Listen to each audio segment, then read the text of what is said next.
Hello and welcome to The Well. I'm your host, Dr. Brendan Arm, Doctor of Acupuncture and Oriental Medicine, Chinese medicine herbalist, and founder director of Lotus Integrative Medicine in Santa Monica, California. There's a wealth of health-related information out there, and I'm joined today by this wonderful group of integrative and holistic medical doctors and practitioners to share some of our favorite wellness tips. Please let me introduce to you to Bianca Rodriguez, a holistic psychotherapist, Dr. Heath McAllister, a naturopathic doctor and registered herbalist, Leona West, a clinical nutritionist and herbalist, also trained and certified in functional medicine. Dr. Rob Krochmal, a medical doctor and a practicing physician who is board certified in family medicine, nutrition, and integrative and holistic medicine. And Rasha Tahani Lawler, a California licensed midwife. So let's begin. Today's topic is birthing during this time of COVID. Well, I think we got to give Rasha the floor here and tell us a little bit about, what you do and what you're seeing. I really appreciate that, Bianca. Thank you. What I've been seeing in the last 9 months, what families need, it's more about what's within them. It's about them being able to have access to as many resources as possible in order to feel grounded and to feel safe in their bodies, in their homes, and their sheltering in place. Pregnancy is a communal experience. Even if you're an incredibly private person, even the most private person is going to their chiropractor or their acupuncturist or their craniosacral specialist or whomever. They're going to their other providers to receive assistance in getting through their pregnancy. They're going to their herbalist. And because of the sheltering in place, because of all the restrictions, what I'm seeing is the majority of families are just needing tools to help remain intact emotionally, physically, spiritually. The not having access to the other modalities that help them get through their pregnancies, they're trying to figure out that path while being pregnant. They're trying to remain as grounded and as clear-headed as possible. And so those are the greatest struggles right now. That's where all of you come in. Families are really wanting and needing so much more, but they're having to access it from home. And so creating the resources for that has been huge during this time. I wonder, Rasha, do you feel like, I was just having this thought that so many people are worried about, being exposed to the virus, and so they're staying at home, and probably the idea of going to a hospital, has its own set of fears. But now on top of that is the fact that, we have critically ill people coming to hospitals. I wonder if you've seen an uptick in the interest in home birthing from people who just, they might have actually gone for a hospital birth, but now they want to do it at home because that's their safety, that's their cocoon. Have you seen like an uptick? There's absolutely been an uptick in home birth, not because people are particularly interested in home birth or had any interest in home birth. It's just, okay, well, if I don't feel safe having my baby in the hospital where we have these COVID cases, and we have so many stories of doctors and nurses and the other healthcare providers just being completely wiped out, stressed out by the situation, overwhelmed, that makes the pregnant folks and their families feel less secure about that as an option. And so they're investigating all their options. So the birth centers are being inundated with phone calls. Home birth midwives are being inundated with phone calls. And I don't know if this is happening for any of you, but I've had a few of my clients even ask their chiropractors and their NDs if they're, comfortable attending their births at home. Like, people are really looking for any and all other ways to be supported through their pregnancy that doesn't require them going to the hospital. And these may have not even been families that historically were centered in holistic medicine or in holistic healthcare, but it's becoming something that people are finding is something that's important to them and that they want access to, and that they want to be able to use to support them during this time, support their families. Yeah, I used to incorporate childbirth education, and I was a doula, and I haven't done that for several years, just focusing on my functional medicine nutrition practice. But I have provided so much more in the way of childbirth education and kind of doulaing from afar through video, through Zoom, with a lot of my pregnant clients, going beyond what I normally do as in nutrition and herbal medicine, just to provide more support. So I hear you in terms of just trying to reach out and give more support in this time.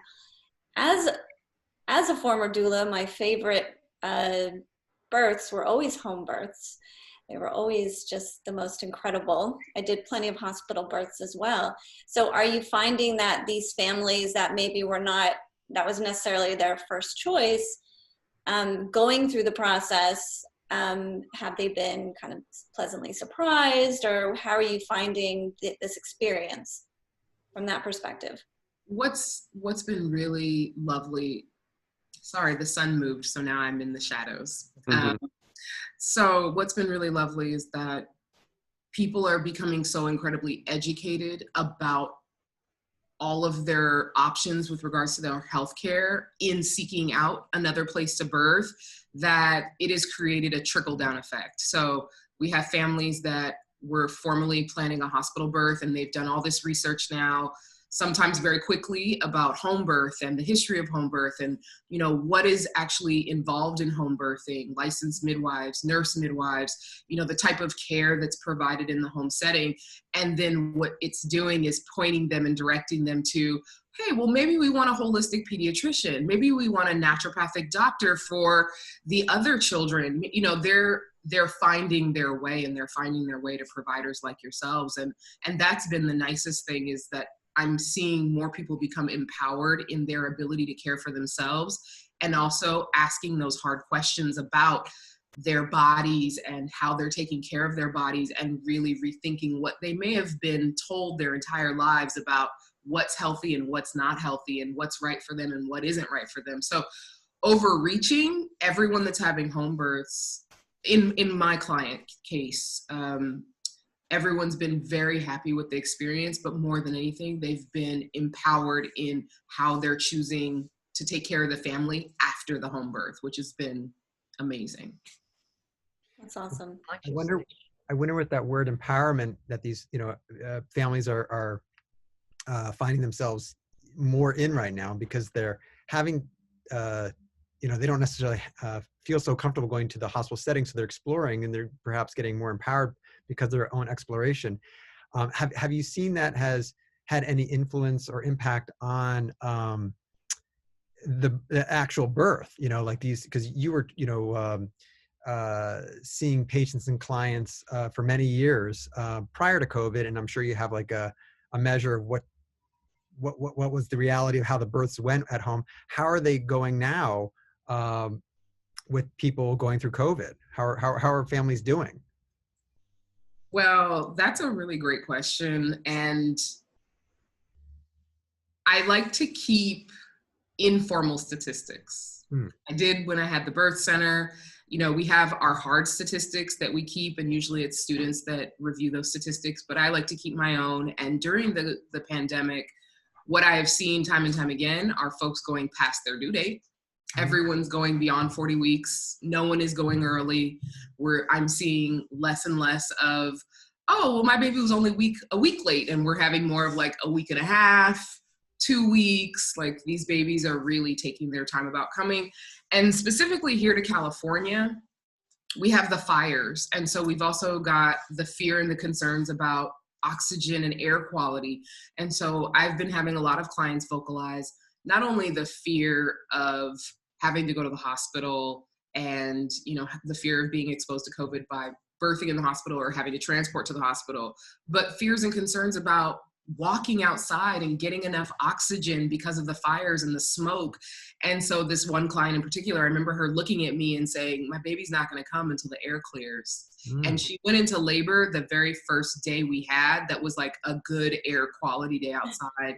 She went outside, she walked her neighborhood and went into labor. And she was like, I promise you, my baby was waiting for the air to clear. So these are the types of conversations we're having now in these home birth settings, is about the air quality and about, what's going on for people psychologically. and the things that they're picking up on that are inhibiting them from going into labor. But everyone except for 2 families have birthed at home over the last 9 months, which is pretty phenomenal. Mm-hmm. So we're so adaptive as, you know, creatures that, you know, if there's times of stress, you know, whether it be COVID stress and the fears of that, or fires, somehow, you know, on beyond an intellectual level, but on like a biochemical level, we're almost, you know, doing things to protect or survive, you know? It's really interesting that you mentioned that, Brendan, or, you know, Racha too, that, so me and my wife also have chickens, and we had terrible fires in Oregon. And during that time period, our chickens stopped laying. You know, it's like that threat shut down that biological, you know, process, because it's survival first, right? You can't birth an egg or a baby if you're physically threatened, you know? And so that process shut down. And when the fires cleared, then they started laying eggs again. So it's just interesting that, like, you know, something innate about that need for safety and that need for, you know, bringing life into a safe environment, that's like pretty universal. Mm-hmm.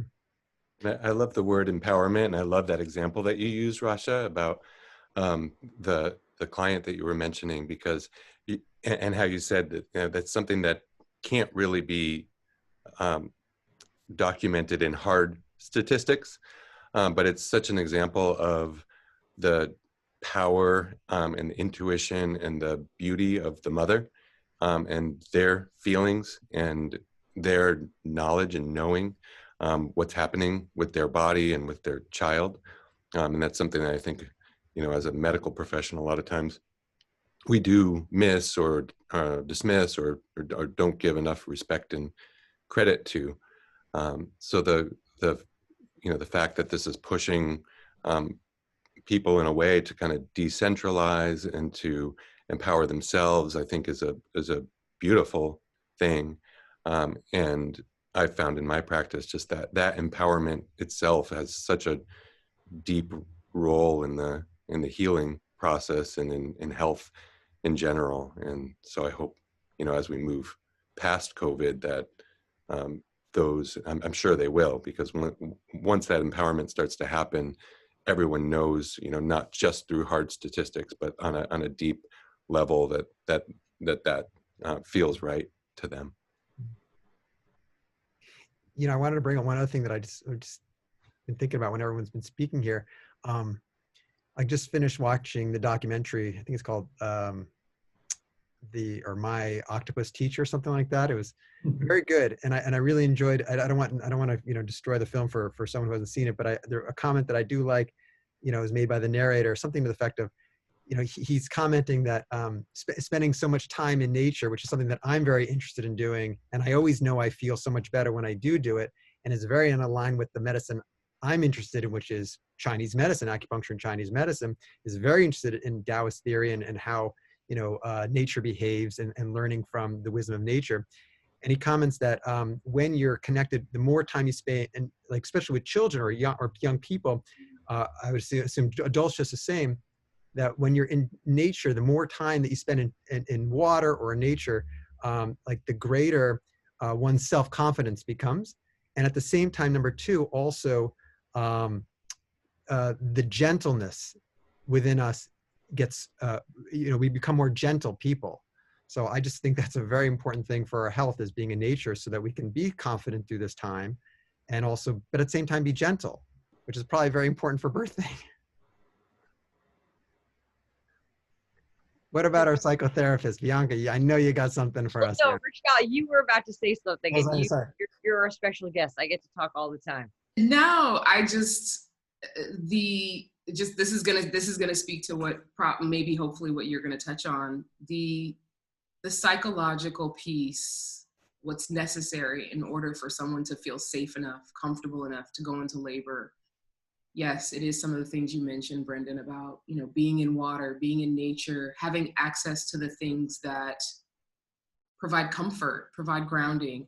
When you don't have access to those things, it is going to hang up and hold up your laboring and birthing process. And And so that is a big piece as to why I think a lot of these babies are showing up late, so to speak, while their parents are processing and trying to find their way through to be able to give birth, you know, making sure that they feel safe enough. And each of us as providers, not really having an answer, like a clear answer for them, like, oh, this is how I can keep you safe, or this is how we can keep you safe, or this is how, you know, we're all trying to keep you safe. The answers change daily. And so for the people that are birthing right now, every day is okay, well, what do I need in order to feel grounded and safe enough to let this baby out of my body?